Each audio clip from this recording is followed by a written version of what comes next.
Let me ask you more about some of the debates within the Republican Party. Former candidate Mike Huckabee, former governor of Arkansas, got in some hot water this week with comments he made. I'll play a portion of it as he talked about a war for women. Here's what he said.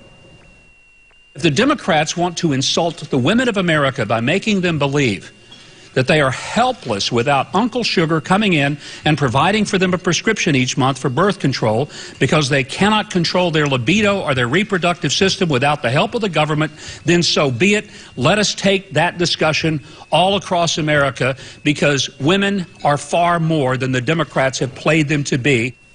Is this helpful? Well, you know, I think we have a lot of debates in Washington that get dumbed down and are used for political purposes. This whole sort of war on women thing, I'm scratching my head, because if there was a war on women, I think they won. You know, the women in my family are incredibly successful. I have a niece at Cornell Vet School, and 85% of the young people there are women. In law school, 60% are women. In med school, 55%. My younger sister's an OBGYN with 6 kids and doing great. You know, I don't see so much that women are downtrodden. I see women rising up and doing great things. And in fact, I worry about our young men sometimes, because I think the women really are out competing the men in our world. But my question about whether you think it's appropriate for the party, key figures in the party, to be talking about women, women's health, women's bodies, and the role of the federal government related to those things. I try never to have discussions of anatomy unless I'm at a medical conference.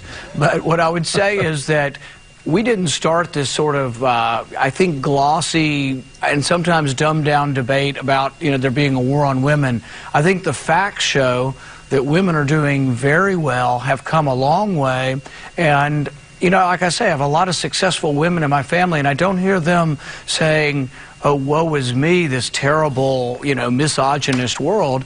They look out and they're conquering the world. The women in my family are doing great, and that's what I see in all the statistics coming out. I have, you know, young women in my office that are the leading intellectual lights of our office. So I don't really see this, that there's some sort of war that's, you know, keeping women down. I see women doing great, and I think we should extol that success and not dumb it down into a political campaign that somehow one party doesn't like women or that. And I think that's what's happened. It's all been for political purposes. And an interesting profile in Vogue magazine, including this analysis. While her husband jokes, meaning you, that his gut feeling is that Hillary Clinton will not run for president is a good thing, since all the polls show her trouncing any opponents, Kelly, the wife of Senator Rand Paul, practically cuts him off to say that Bill Clinton's relationship with Monica Lewinsky should complicate his return to the White House, even as first spouse. I would say his behavior was predatory, offensive to women, she tells me. Are these issues something that you really think will be fair game and an appropriate part of a campaign should she be the nominee? Well, you know, I mean, the Democrats, one of their big issues is they've concocted and says Republicans are committing a war on women. One of the workplace laws and rules that I think are good is that bosses shouldn't prey on young interns in their office. And I think really the media seems to have given President Clinton a pass on this. He took advantage of a girl that was 20 years old and an intern in his office. There is no excuse for that, and that is predatory behavior, and it should be something we shouldn't want to associate with people who would take advantage of a young girl in his office. This isn't having an affair. I mean, this isn't me saying, oh, he's had an affair, we shouldn't talk to him.